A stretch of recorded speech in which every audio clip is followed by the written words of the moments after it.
ก็ประมาณอยู่เอาทุนกระทำเจ้าของรถเปิ้นว่าประมาณอยู่10 คันแต่สิทาเบิ่งว่า10 คันมันพอดีหรือบ่ถ้าว่าพอดีก็ยังสิตื่มหรือคัน1 2 คันพี่น้อยเพราะว่างบตอนนี้เนี่ยมีแล้วงบสำหรับถมดินหลังจากที่ถมดินแล้วพี่น้อย หลังจากถม หลังจากถมดินแล้วก็สิซื้อมาเลยสิซื้อเครื่องอุปกรณ์มาเลยอันดับแรกก็มันสิซื้อเสาเนี่ยก็ตามที่บ่ตูนได้ลมนำผู้ใหญ่เพิ่นให้ซื้อ12 เสาเพิ่นว่า12 เสาสิซื้อมา12 เสาปูนพี่น้องแต่ว่ายังบ่ทันได้ไปสั่งเทื่อว่าเฮามักขนาดส่ำใดแล้วก็ราคาเนี่ยก็ยังบ่ฮู้ว่าเท่าใดพี่น้องถ้าตัวเฮาไปสั่งเด้คันตัวเฮาบ่ได้สั่งขนาดประมาณ15 16 17เนี่ย8-9 แสนพี่น้องเอ้ยเกือบเป็นล้านก็มี เสาเนี่ยเสาปูนแพงนี่เลยอยู่บ้านเฮาเนี่ยแล้วก็หลังจากซื้อเสาแล้วก็ว่าสิซื้อบล็อกมาเลยบล็อกเนี่ยบ่ฮู้ว่ามันจักก้อนแต่ว่าสิซื้อซ้ำถ้ามีเงินสิซื้อซ้ำ1,000 ก้อนมาก่อน1,000 ก้อนแล้วก็ซื้อปูนซื้อหินซื้อปูนซื้อหินสำหรับคนเฮ็ดเนี่ย สำหรับคนเฮ็ดเนี่ยบ่ตูนจะบ่ สิจ้างสร้างบ่มีเงินจ้างสร้างพี่น้องเอ้ยคันสิจ้างสร้างบ่มีเงินดอกจ้างสร้างอาจจะซ่าแน่ถ้าได้ลงมือเฮ็ดอาจจะซ่าแน่ซ่าเท่าใดคือช่วงนี้ในช่วงมีเวียกหลาย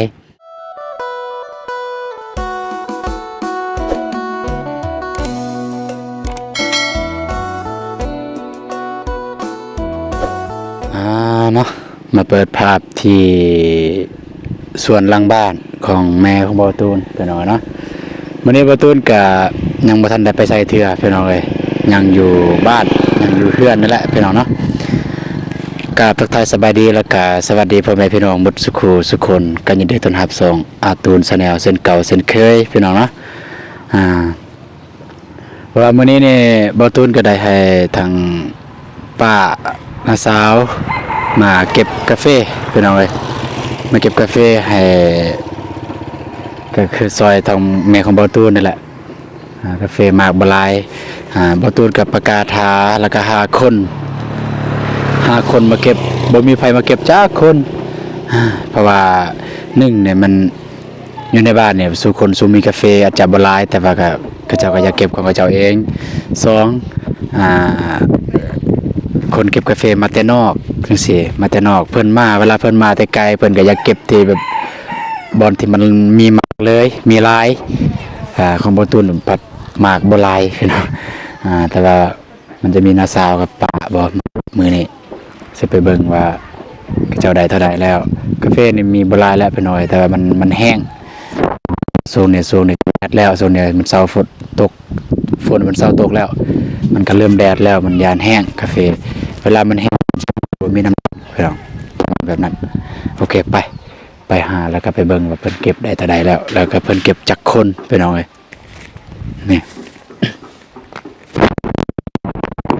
หลังจากบ่ตูนคิดว่าหลังจากที่บ่ตูนอัปเดตตัวนี้แล้วก็สิไปหาน้องบองพี่น้องเอ้ยน้องบองเพิ่นมื้อนี้น้องบองเพิ่นไปเก็บกาแฟเพิ่นเองแล้วก็เพิ่นเอาสนุมบ้านเก็บก็คือหลายคนเลยพี่น้องบ่ตูนก็สิไปหาจักหน่อยพี่น้องเอ้ยสิไปทางน้องเพิ่นเลยบางทีก็ไปอยู่มืดๆซอยแบกกระสอบกาแฟบ่หรือว่าก็เบิ่งตัวจริงพี่น้องเพราะว่าเห็นทีมงานเสร็จลงกลุ่มมื้อนี้ไปสืบต่อของน้องก็ได้พอบ่เตียงก็บ่ตูนนี่มาติดตามข่าวเพิ่นมาฮอดหรือบ่พี่น้องเพิ่นเก็บอยู่นี่กาแฟมีมากบ่หลายพี่น้องเอ้ยมากน้อยเดียวนี่แม่บ่าวตูน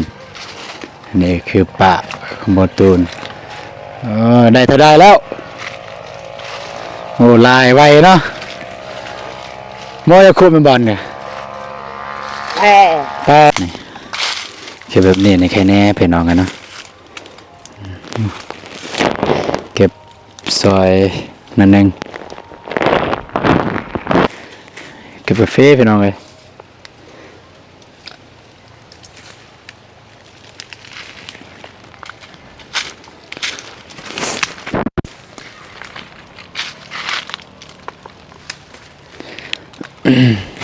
เมื่อวานมาซื้อเนี่ยไปไซเมื่อวานมาซื้อนี่นู่นไซก็ไม่ไหวอ่า อากาศกว่า คันก็บอกกูเปิดได้ไหมก็ไปเล่นเนาะ ยังไงล่ะบัวจินมันก็ไปเปย์ ตายแล้วอยู่เฮือน มันก็แบบมันเปย์หนูบัวจะลายต่อยหนาคนแต่งพักกระ อ๋อ หนูว่ามันเปย์หนูมึงเปย์ก่อนเป็นมึง กันเยอะไป ก็กูแค่นี้อะไรหมาเนี่ยไม่ไปกับแจกเยอะเยอะกูแหล่หนูอันค่ะกูแค่เนี่ยตูนแต่งเนี่ยแหลกกระเพาะแล้วกูหมากตื่น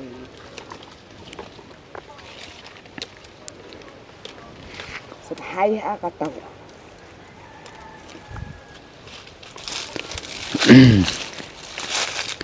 จักหน้อยเนี่ยเก็บได้เท่าใด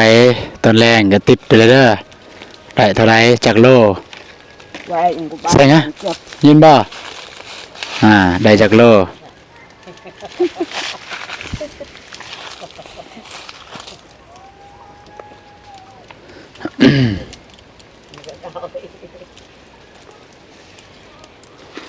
ประมาณ3 คนเก็บบหลายเพื่อนเอาเลยอันนี้นี่น้องทรายแม้แต่เมืองกะลึมเป็นไรเป็นเอาเลยนะมาหารับจ้างหมอตูนเห็นเรายางฝ่ายกระเป๋าเลาะบ้านบ่มีไผฮับเพิ่นว่าหมอตูนก็เลยไอ้ตนก็เลยถามว่ามาหาผู้ใดมีพี่น้องบ่เพิ่นว่าบ่มีเพิ่นว่าอยากได้อยากหาเงินอยากหาเงินเพื่อได้ส่งเงินเมื่อบ้านหาพ่อแม่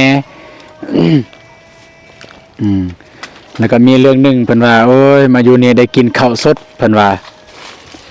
ตอนอยู่บ้านได้กินแต่มันก็คือมันสับปะหลังบ่ได้กินข้าวสดข้าวปนกับมันหลายกว่าข้าวเพิ่นว่าโอ้ยเนาะครับบ่มีไผฮับพี่น้องเอ้ยบ่มีไผฮับเล่าเพราะว่าสิเป็นคนอื่นคิดว่าเป็นโจรเป็นขโมยนะเพราะว่าเราปลอมตัวเลยแบบนี้พอดีบางตุนก็เลยจับมาบ่แม่นจับดอกไปล้มไปถามว่ามาแต่ไสเพิ่นบ่ได้ฮู้ดอกภาษาลาวพี่น้องภาษากลางเพิ่นบ่ฮู้แต่ภาษาเราเองแต่ว่าบางตุนก็ฮู้ภาษาลาวภาษาเพิ่นนะบางตุนฮู้ว่าเพิ่นเว้าหยังตุนก็เลยชวนมาเก็บกาแฟบางตุนได้เห็นเมื่อวานมื้อซื่นนี่แหละเพิ่นเลาะไปเลาะมาเห็นไผเฮ็ดเวียกก็เพิ่นไปซอยพอได้กินข้าวเพิ่นว่าพอได้กินข้าวบ่ต้องการหยังหลายเพิ่นว่าเดี๋ยวนี้เนี่ยพอได้กินข้าวแต่บ่ตูนให้เพิ่นมาเก็บกาแฟนี่เลยจ้างเพิ่นพี่น้องจ้าง 3,000 กีบต่อกิโลพี่น้องบ่ตูนจ้าง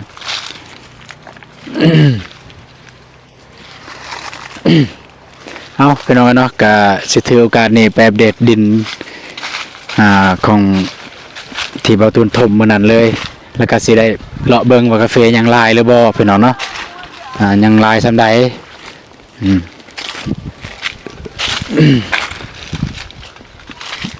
ซึ่งกาแฟนี่ก็เบาตูนประกาศหาคนมาเก็บ2เทื่อพี่น้องเทื่อที่1 3,000ก็บ่มีไผมาเก็บพี่น้องเอ้ยเพราะว่ากาแฟบ่มากกาแฟแก่แล้วกาแฟเฒ่าคือที่2โล 4,000 บ่ตูนว่าพอได้สิมาก็มาโล 4,000พอดีมีทั้งครูอาจารย์ ครูอาจารย์เพิ่นติดต่อมาครูอาจารย์ที่บ่ตูนเคยเรียนนำตะกี้อยู่เรียนมศนั่นล่ะบัดแล้วเพิ่นมาเห็นกาแฟอยู่แคมทางมันมีมากบ่หลายเพิ่นว่าเพิ่นบ่เก็บโอ้ยเนาะแต่ว่าก็คันอยู่ในนี่ก็บ่จังซี่พี่น้องเนาะก็จังซี่ถ้าเพิ่นเข้าในเพิ่นถ้าเพิ่นเข้ามาเบิ่งอยู่ในก็พอมีอยู่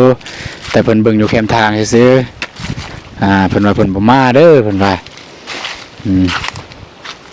โอเคบ่มาก็บ่เป็นหยังพี่น้องเนาะผู้ใดอยากมาก็มาเด้อพี่น้องไอ้กาแฟเนี่ยประมาณนี้แหละทางอยู่ไกลเขตไก่เขตเคียงเนี่ยผู้ใดได้อยู่เขตไข่เขตเคียงเนี่ยผู้ใดอยากมาเก็บช่วงนี้เก็บเพราะว่าแม่บ่ตูนเก็บบ่ทันผู้เดียวพี่น้อง ซึ่งบ่ตูนเองก็บ่แม่นว่าบ่อยากเก็บพี่น้องเอ้ยตอนบ่ตูนยังบ่ทันได้เฮ็ดคลิปตะกี้มีแต่บ่ตูนนี่แหละเก็บพี่น้องเอ้ยกาแฟนี่บ่ตูนแล้วก็แม่แล้วก็น้องตอนบ่ทันได้เฮ็ดคลิปบัดมาเฮ็ดคลิปเดี๋ยวนี้นี่รู้สึกว่ามันบ่ทันพี่น้องบ่ทันอีหลีโอ้สูงแล้วกาแฟเนี่ยมีแต่กกบ่มีหมากพี่น้องเดี๋ยวไปเบิ่งกัน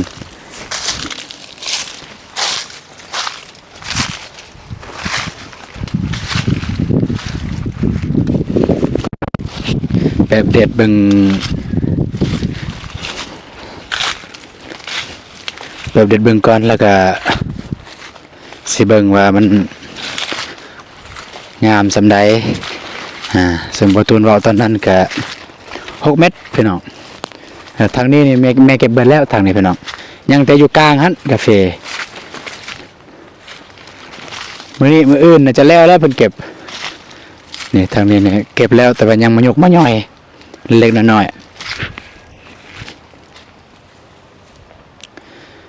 นี่พี่น้อยก็คัน6 เมตรก็ประมาณซ้ำนี้วิดกกล้วยนี่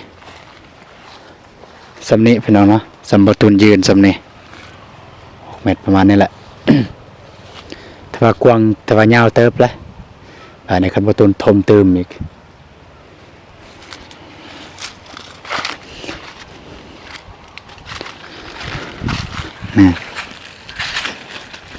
นี่กกาแฟนี่ต้องได้ ถึกทมแล้วนี่ตัวบ่ตูนบอกแม่จนให้พี่น้องเพราะว่ากาแฟกำลังขึ้นใหม่นี่กาแฟ2 ปีนี่กาแฟปลูกใหม่แม่บ่ตูนจนให้จนแบบว่าบ่อยากให้ทมนะตอนนี้เพราะว่ากาแฟยังงามแต่ว่าก็ไม่มีทางเลือกพี่น้องเลย ประมาณนี้แหละฮอดนี้ คันเท่านี้ก็ถือว่ากว้างเติบแล้วไปพุ่น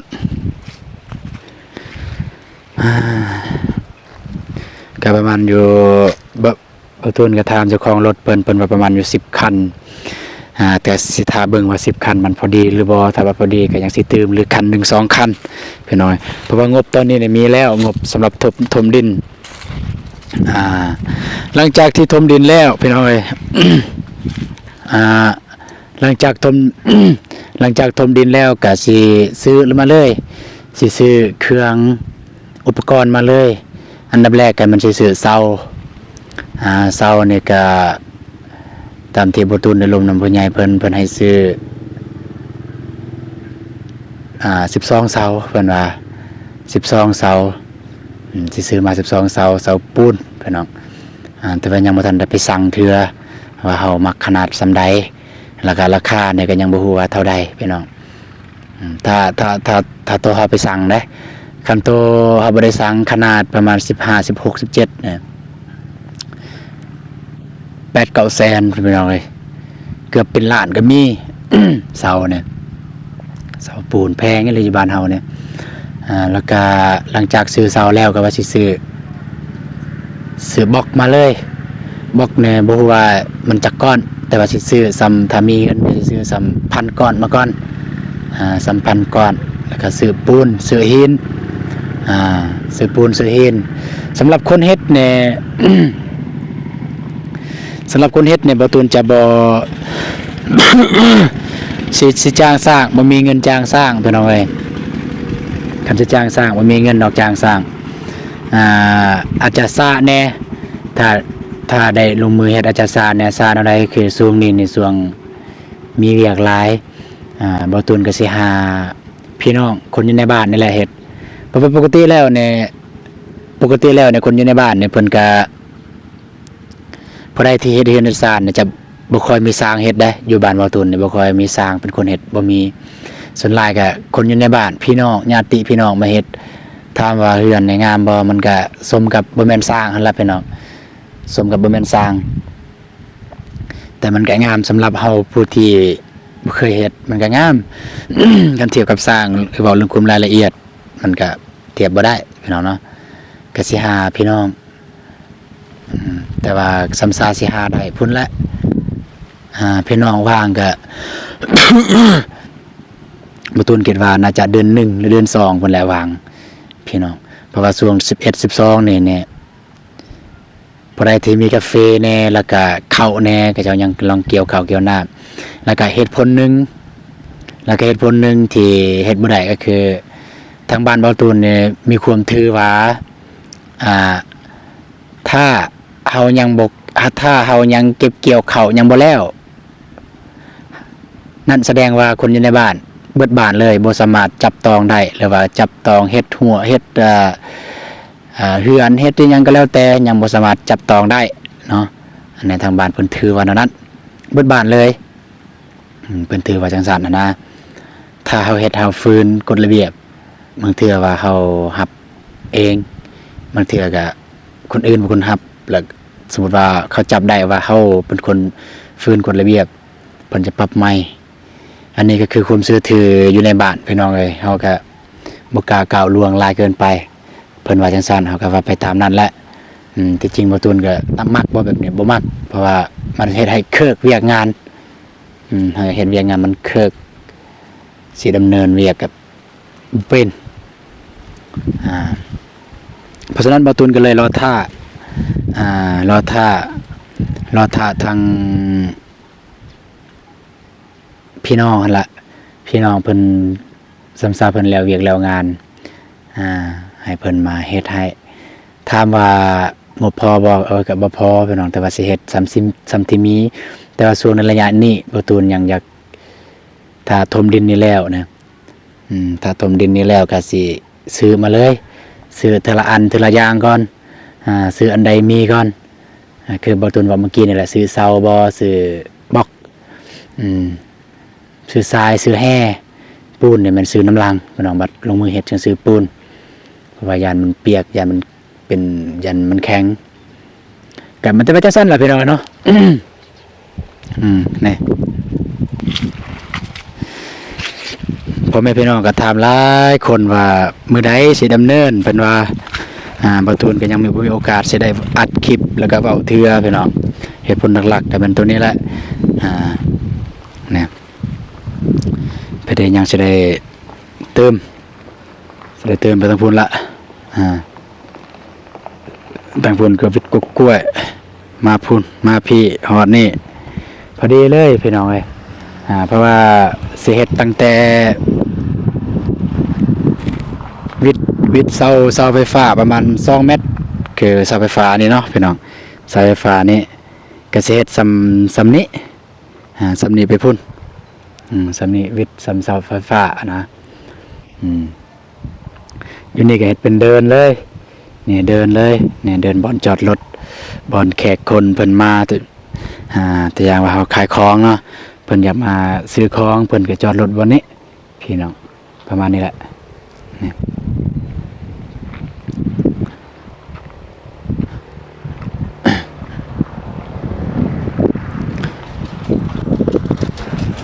ตัวนี้ก็ยังสินี่แต่นี่ไปพุ่นเลยซื้อกล้วยไปพุ่นเลยประมาณนี้พี่น้องเนาะสำหรับดินของเบาตูนที่จะสร้าง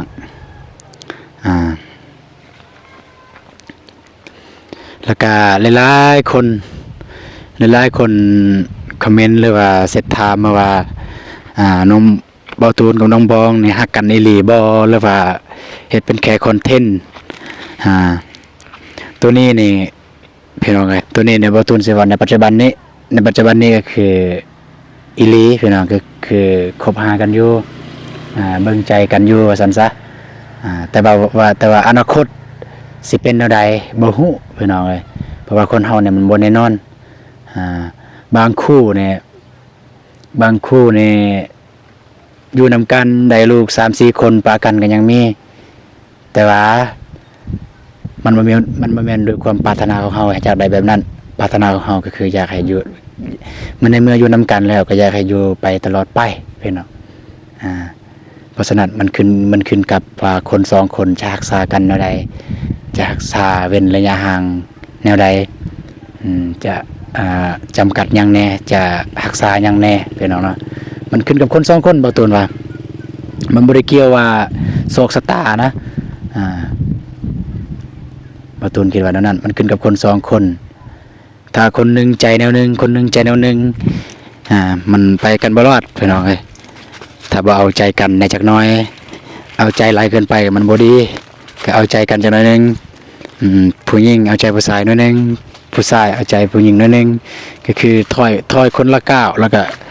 เข้าไปหาคนละก้าวจังซี่มันจึงอยู่กันได้พี่น้องโอเคไปพี่น้องเอ้ยบ่ตูนก็จะได้เดินทางไปหาน้องบองเพิ่นอยู่สวนเพิ่นแหละแล้วก็จะได้โทรถามน้องเพิ่นก่อนว่าต้องการหยังบ่เพราะว่ามื้อนี้เพิ่นเอาสนุมมามา มื้อนี้เพิ่นเอาสนุมไปเก็บกาแฟเพิ่นต้องการหยังบ่คงกินคงอยากมีพอละบ่ถ้าบ่พอก็บ่ตูนจะได้ซื้อไปเติมน้องเพิ่นก็น้องบองเพิ่นก็อีต้นอยู่บ่มีคนเก็บกาแฟบ่หลายแต่ว่ามันคันเก็บน้อยคนมันก็ซ้ำซาแล้วมันก็แห้งก่อนพี่น้องนี่คือจังซี่นี่มันแห้งแล้วนี่ทิ่มแล้วละแต่มันแห้งนี่สิได้ซีอิ๊วก็บ่เป็นมันแห้งนะ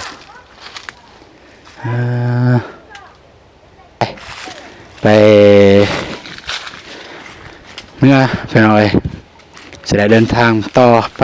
บ้านไปสวนกาแฟน้องบองกาแฟก็ประมาณนี้พี่น้องก็ส้มแล้วที่เพิ่นที่กระเจ้าบ่อยากมาเก็บมันมีหมากบ่หลายพี่น้องสิมันมีหมากบ่หลายคือสีในแค่แน่หรอกนี่มีหมากอยู่กาแฟนี่ปลายมันสุกเบิดเลยจึงเก็บบาทเดียวเนี่ยคักอยู่นี่ทางนี้นี่น้องบองมาเก็บสุดนั้นอยู่บนชุดนี้แหละ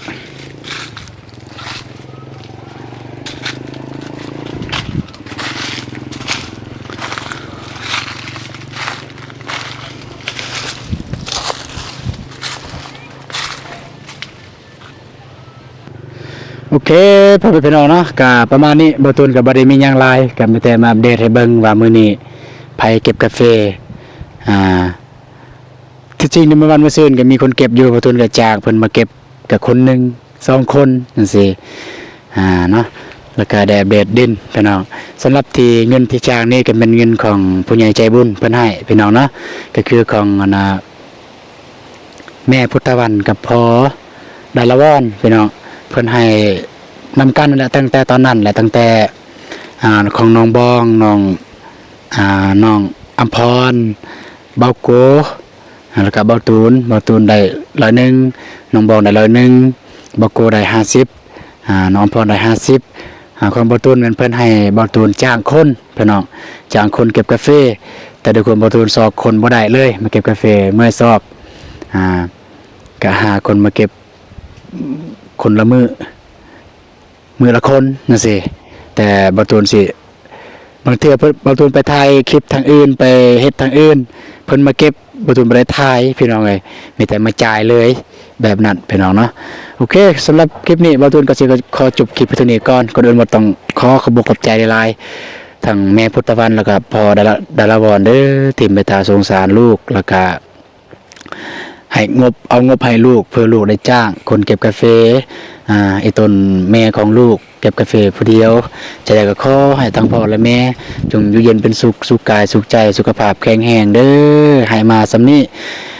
ได้กับ100 เท่าพันเท่าบ่ว่าเฮ็ดหยังก็ขอให้ราบรื่นไปใส่มาใส่ก็ขอไปหอดจอดถึงเด้อพ่อกับแม่เด้อสาธุโอเคพบกันใหม่อยู่ที่สวนน้องบ้องพี่น้องเอ้ยสำหรับคลิปนี้เบาตูนก็กล่าวคำว่าสำบายดีเด้อพี่น้องเอ้ยไปแล้วพี่น้องเอ้ยไปที่สวนน้องบ้องเลยถ้าพี่บุคามาบ่เหยียบกันไปหอดจอดถึงก็สิได้อัปเดตพี่น้องเนาะไป